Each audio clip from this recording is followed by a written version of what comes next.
Hello বন্ধুরা, wpporashona.com চ্যানেলে সবাইকে স্বাগত।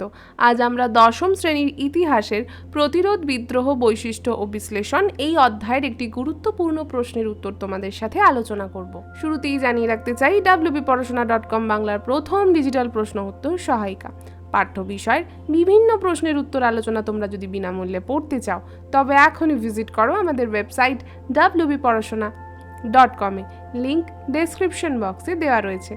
তোমরা যারা হোয়াটসঅ্যাপ ইউজ করো তাদেরকে বলছি, চাইলে আমাদের হোয়াটসঅ্যাপ চ্যানেলে জয়েন হয়ে যেতে পারো, তারও লিঙ্ক ডেসক্রিপশন বক্সে দেওয়া রয়েছে। যারা এখনও আমাদের ইউটিউব চ্যানেলটাকে সাবস্ক্রাইব করোনি তারাও প্লিজ আমাদের ইউটিউব চ্যানেলটাকে সাবস্ক্রাইব করে পাশে থাকা বেল আইকনটা প্রেস করে দাও। তবে চলো আজকের আলোচনা শুরু করি। আজকের প্রশ্ন, ভারতে কোম্পানির শাসনকালে কৃষক বিদ্রোহের কারণ আলোচনা করো। এই কোম্পানি যখন শাসন করছে, মানে ইস্ট ইন্ডিয়া কোম্পানি, তখন কিন্তু প্রচুর কৃষক বিদ্রোহ হয়েছে। এর একটা বড় কারণ, মানে সেটা আমরা আলোচনায় আরও গভীরভাবে বলবো, সেটা হচ্ছে ইংরেজরা তো খুব ভালো লোক ছিল, মানে সে সবসময় মানে ভারতবর্ষের ভালো চাইতো, মানে এটা মজা করে বললাম। ভারতবর্ষের যারা অসহায় মানুষ তাদের প্রতি প্রচুর অত্যাচার করেছেন তারা। তো সেই কারণে কি হয়েছিল, বহু মানুষ যারা ধরো দরিদ্র, অসহায়, বিশেষ করে কৃষক সমাজ, তাদের কিন্তু খুব একটা প্রতিবাদ করার জায়গাতে তারা পেত না।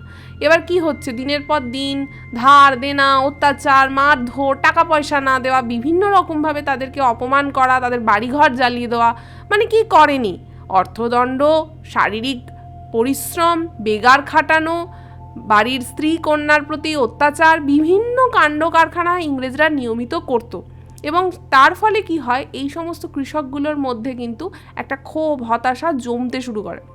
এই ক্ষোভগুলোই কিন্তু এক এক সময় পুঞ্জীভূত হয়ে বিরাট ব্যাপক বিদ্রোহের আকার ধরত।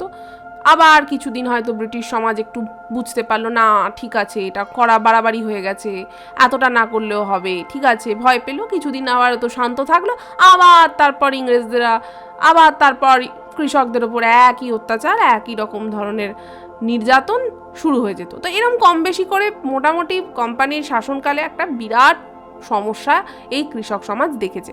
তো আমরা আরও ডিটেলে আলোচনা করব। দেখো, ব্রিটিশ কোম্পানির শাসনের সমালোচনার জবাবে ভারতীয় সমাজের উচ্চ শ্রেণীর মানুষেরা ধর্মীয় ও সামাজিক সংস্কারের পথকে বেছে নিলেও গ্রামীণ সমাজ, বিশেষত কৃষকেরা সম্পূর্ণ ভিন্ন পন্থা অর্থাৎ বিদ্রোহের পন্থা অবলম্বন করেছিল।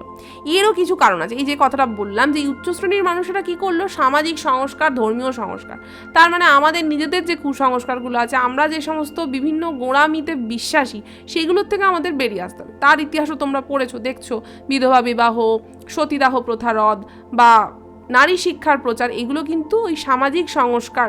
তাহলে এইগুলোর মাধ্যমে আমরা ব্রিটিশদের সমতুল হব, তাহলে আর ব্রিটিশদের আমরা আর ভয় পাবো না, মানে আমরাও তাদের সমতুল হলে তারা আমাদের উপর চোখ রাঙাতে পারবে না। এইটাই কিন্তু উচ্চবিত্ত বা শহুরে সমাজ করেছিল। কিন্তু কৃষকদের কাছে তো এত সুযোগ নেই, তাদেরকে তো সারাটা দিনের মধ্যে অন্তত ভোর 6টা থেকে বা ভোর 5টা থেকে দুপুর 2টো, 3টে, 4টে অবধি পরিশ্রম করতে হয়, মাঠে ঘাটে প্রচণ্ড পরিশ্রম, তারপরে ইংরেজের কাছে গিয়ে মারধর খাওয়া, মানে এটা মানে নারকীয় জীবন তাদের। তাহলে তারা এই সমস্ত কখন করবে? তাদের মনের মধ্যে কিন্তু অন্যভাবে এই ঘটনাগুলো প্রতিচ্ছবি তৈরি হয়েছিল। তাই এই বিদ্রোহের কারণগুলোর মধ্যে প্রথমত যেটা সবচেয়ে ইম্পর্টেন্ট কারণ, সেটা হচ্ছে অষ্টাদশ ও ঊনবিংশ শতকে ব্রিটিশ কোম্পানি সরকার প্রচলিত ভূমি রাজস্ব সংস্কার কৃষকদের ওপর অত্যাচারের মাত্রা বাড়িয়ে দেয়। এর সাথে চালু ছিল সরকারের সহযোগী জমিদার ও মহাজন শ্রেণীর শোষণ। অষ্টাদশ শতকের শেষ ভাগে চিরস্থায়ী বন্দোবস্তর মতো ভূমি রাজস্ব ব্যবস্থার সূত্রপাত ও একের পর এক অন্যায় ভূমি রাজস্ব ব্যবস্থা চালু হলে কৃষকদের ওপর জমিদার ও মহাজনেরা করের বোঝা চাপাতে শুরু করে এবং স্বাভাবিকভাবে ওই গরিব মানুষগুলো কোথায় পাবে, তারাও বাধ্য হয়ে অত্যাচারিত হতে শুরু করে। তাহলে একদিকে ইংরেজ সরকার, সে বলছে আমাকে আরও ট্যাক্স দাও, সে তোমার বন্যা হয়েছে না খরা হয়েছে, আদৌ ফলন হয়েছে কি না আমার জানার দরকার নেই, আমি আমার ট্যাক্স একদম ঠিকঠাক টাইমের মধ্যে চাই। যদি না দিতে পারো তাহলে কি হবে, তোমার বাড়ি জ্বালিয়ে দেবো, তোমাকে ধরে নিয়ে গিয়ে আমার কুঠিতে প্রচণ্ড মারধর করবো বা মেরেই ফেলবো, এই হচ্ছে শাস্তি। এবার এদিকে মাঝখানে আবার কে রয়েছে, ইংরেজকে তো ডাইরেক্টলি দেওয়া হতো না ট্যাক্স, তাহলে কে আছে মাঝখানে? মহাজন আছে, মাঝখানে জমিদাররা আছে। এবার অধিকাংশ জমিদার মহাজনেরাই ছিলেন অত্যন্ত মানে ইংরেজ প্রেমী, ইংরেজদের প্রতি তাদের ভালোবাসা ছিল মারাত্মক, কারণ তাদেরও ভয় ছিল যদি তারা সম্পূর্ণ খাজনা সময়ের মধ্যে দিতে না পারে তাহলে তাদেরকেও কিন্তু মহাজন বা জমিদার পদ থেকে সরিয়ে দেওয়া হবে। এটা সূর্যাস্ত আইন ছিল যে অমুক দিন ওই সূর্যাস্তের মধ্যে জমিদারকে পুরো গ্রামের খাজনা বা যে অঞ্চলের তিনি জমিদার সেই পুরো খাজনা সঠিকভাবে পেমেন্ট করতে হবে। যদি তিনি না করতে পারেন তাহলে সেই মুহূর্ত থেকে তিনি আর সেই অঞ্চলের জমিদার না। তাহলে সকলের ওপর চাপ রয়েছে। এবার তিনি তার চাপটা বার করছেন ওই কৃষকদের ওপরে, মারধর করে যেভাবে হোক তার কাছ থেকে ছিনিয়ে নিয়ে তিনি খাজনা নিচ্ছেন। এবং এর সাথে তো কিছুটা লোভ ছিলই যে হ্যাঁ, আমি যখন এত পরিশ্রম করব, আমি যখন এতগুলো টাকা কালেক্ট করছি ইংরেজকে দেওয়ার জন্য, তাহলে আমিও সেখান থেকে রাখবো, যা হয় দুর্নীতি। এইভাবে কিন্তু সর্বাপেক্ষা নিচে যারা ছিল অর্থাৎ কৃষকরা, তারা কিন্তু ব্যাপক রকম অত্যাচারিত হয়। আলোচনার বাকি অংশে তো যাব, তার আগে একটা অন্য বিষয় তোমাদের সাথে শেয়ার করতে চাই। সামনে মাধ্যমিক, আর পড়াশোনা করতে হবে কিন্তু একদম নিখুঁতভাবে, অর্থাৎ প্রতিটা সাবজেক্টের প্রতিটা অধ্যায় ভালোভাবে তৈরি করো এবং সেগুলোর ওপর পরীক্ষা দাও। চিন্তা নেই, আমরা wbporashona.com নিয়ে এসেছি তোমাদের জন্য মাধ্যমিক চ্যাপ্টার টেস্ট ইবুক সিরিজ। পাওয়া যাচ্ছে মাধ্যমিকের সবকটি সাবজেক্টের ওপর। কি থাকছে? প্রতিটা সাবজেক্টের সমস্ত অধ্যায়ের ওপর চ্যাপ্টার টেস্ট এবং তার মডেল উত্তরপত্র, অর্থাৎ তোমরা প্রশ্নপত্র দেখে নির্দিষ্ট সময়ের মধ্যে পরীক্ষা দাও এবং আমাদের দেওয়া উত্তরপত্রের সাথে নিজেদের উত্তরপত্র মিলিয়ে দেখে নাও তোমরা ঠিক কতটা প্রিপেয়ার হয়েছো।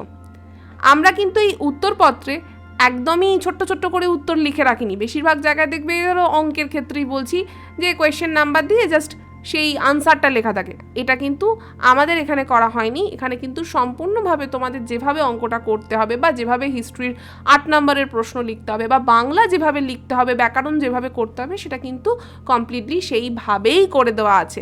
তাই তোমাদের কাছে উত্তরপত্র মেলানোটা কিন্তু খুব একটা জটিল হবে না। তাই আর দেরি না করে স্ক্রিনে দেওয়া নাম্বারটাতে এখনই কন্ট্যাক্ট করো, 9614581033 এই নাম্বারে কন্ট্যাক্ট করে লেখো আমি কিনতে চাই মাধ্যমিক চ্যাপ্টার টেস্ট ইবুক সিরিজ। যদি একটা দুটো কিনতে চাও তাহলে সেই সাবজেক্টের নাম মেনশন করো, আর যদি সবকটা কিনতে চাও সেক্ষেত্রে একটা ভালো অফারও চলছে। তো তাড়াতাড়ি আমরা বলবো সমস্ত সিরিজটাই কিনে নাও এবং সেটাও মেনশন করে লিখে পাঠাও যে তুমি সবকটি ইবুক কিনতে চাও। তোমাদের মেসেজ পেলেই আমাদের টিম রেসপন্ড করবে, তোমাদের পেমেন্ট পেজ পাঠানো হবে, সেখানে পেমেন্ট কমপ্লিট করলেই 24 ঘন্টার মধ্যে এই বুকগুলো তোমাদের হোয়াটসঅ্যাপে আমরা পাঠিয়ে দেবো। আর আরও যদি কিছু জানতে চাও তাহলে ওই একই নাম্বারে সোম থেকে শনি সকাল 11টা থেকে সন্ধ্যে 6টার মধ্যে আমাদের সাথে কন্ট্যাক্ট করতে পারো। আলোচনায় ফিরে এলাম। দ্বিতীয়ত, ব্রিটিশরা ভারতে বহু পূর্ব থেকে চলতে থাকা কিছু আইন আচার ব্যবস্থা বাতিল করে দেয়। যেমন ধরো খুদকাটি প্রথা। জমির যৌথ মালিকানা সংক্রান্ত উপজাতি কৃষকদের মধ্যে প্রচলিত এই প্রথা ব্রিটিশরা বাতিল করায় কৃষকরা কিন্তু ক্ষুব্ধ হয়। মানে স্বাভাবিকভাবেই আমাদের দেশে আমরা বাস করি, আমরা আমাদের মতো আইন প্রণয়ন করেছি, সেখানে হঠাৎ করে বাইরের কিছু শাসক এসে বলল যে না, কাল অবধি যা করেছো আজকে থেকে এই আইনগুলো আর চলবে না, এবার আমি যা বলছি মেনে নিতে হবে। তোমাদের কি ভালো লাগবে? লাগবে না। তো সেই রকমভাবেই ওই গরিব অসহায় মানুষগুলো, আদিবাসী কৃষক সমাজ, তারা কিন্তু ভীষণ রেগে ওঠে। তৃতীয়ত, ব্রিটিশ সরকারের অফিসারেরা কৃষকদের বলপূর্বক নীল চাষ, তুলো চাষ ইত্যাদি চাষে বাধ্য করত। এবার একটা সমস্যা ছিল, নীল চাষ করলে মানে যে জমির ওপর নীল চাষ করা হচ্ছে সেই জমির উৎপাদনশীলতাটা কমে যায়। নীল, তুলো এগুলো হচ্ছে অর্থকরী ফসল। তো সেই সময় ইউরোপে কি হয়েছে? শিল্প বিপ্লব হয়েছে। এবার শিল্প বিপ্লবের পুরো রসদ এইখান থেকে শুষে নিয়ে গেছে ব্রিটিশ গভর্নমেন্ট। একদম মানে কমে, মানে যত সামান্য পয়সা দিয়ে জিনিসগুলো কিনছে আর ওখানে গিয়ে সুন্দর মেশিনে তৈরি করছে, করে আবার আমাদের এখানেই বিক্রি করছে। মানে কি মজার ব্যাপার না? তো এই সমস্ত কীর্তি করতে গিয়ে কি হয়, কৃষকদের যে ফুড, মানে তখনকার দিনে তো ঠিক এতটা মার্কেটিংয়ের জন্য হতো না। এখন ধরো যে চাষবাস হয় তার ম্যাক্সিমাম একটা বড় অংশ বিক্রয়জাত হয় এবং সেগুলোই আমরা পরবর্তীকালে কিনে খাই। তাহলে এই যে ধান, গম বা যে সমস্ত শস্য যেগুলো আমরা খাবার জন্য উৎপাদিত হয়, সেই সময় কিন্তু সেটা পার্টিকুলারলি কৃষকের নিজের খাদ্য বস্ত্রের জন্যই তৈরি হতো। তাহলে এবার সেইখান থেকেই কিছুটা সে খাজনা হিসেবে দিত, খুব উদ্বৃত্ত হলে তখন সে বিক্রি করতো। ম্যাক্সিমাম ক্ষেত্রে কিন্তু কৃষক তার নিজের প্রয়োজনেই চাষ করতো। তাহলে এখন যে জমি তো সীমিত, তো সেই জমিতে যদি এখন নীল, তুলো, পাট এই সমস্ত চাষ হয়, তাহলে সেখানে সে ধান কোথায় ফলাবে? হ্যাঁ, কোথায় গম তৈরি করবে? তাহলে সে খাবে কি? হয়তো ঠিক আছে, নীল চাষ করার জন্য ব্রিটিশ সরকার হয়তো এক মুঠো কড়ি বা কয়েন কিছু একটা ধরিয়ে দিল, কিন্তু সেই কয়েনগুলো দিয়ে তো তাকে বাজারে গিয়ে খাবার কিনতে হবে এবং স্বাভাবিকভাবেই নিজের জমি থাকতেও সেখান থেকে সে ফসল ফলাতে পারছে না। আর স্বাভাবিকভাবে এদের সেই অর্থে শিক্ষা ব্যবস্থার মধ্যে তারা ছিল না, তাই তারা বুঝতেও পারতো না কতটা ফসলের জন্য কতটা অর্থ তারা পাবে।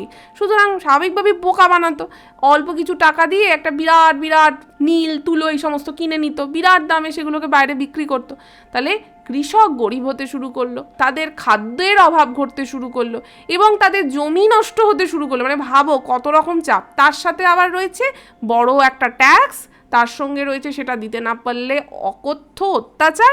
তাহলে এইরকম পরিস্থিতিতে যদি মানুষকে 10 বছর 20 বছর 30 বছর মানে যেতে হয়, সে ছোটোবেলা থেকে দেখছে তার বাবাও অত্যাচারিত, মাও অত্যাচারিত, সেও বড় হচ্ছে সেও অত্যাচারিত, মানে এরম যদি জেনারেশন বাইজ জেনারেশন হতে থাকে, একটা সময় কিন্তু মানুষের বিবেক জাগ্রত হবে, সেও কিন্তু ভাববে না আমি যতই পিছিয়ে থাকি আমাকে কিন্তু একভাবে সংঘবদ্ধ হয়ে এই ইংরেজদের বিরুদ্ধে রুখে দাঁড়াতে হবে। ঠিক সেটাই ঘটেছিল কিন্তু ভারতবর্ষের বিভিন্ন প্রান্তে। যেমন ধরো মহারাষ্ট্রে রামসী বিদ্রোহ হয়েছিল, সাঁওতাল বিদ্রোহ, চুয়ার বিদ্রোহ এবং আমাদের বাংলার 1859 সালের নীল বিদ্রোহ, এগুলো কিন্তু এই কারণেই খুব বিখ্যাত কৃষক বিদ্রোহ হয়ে আছে।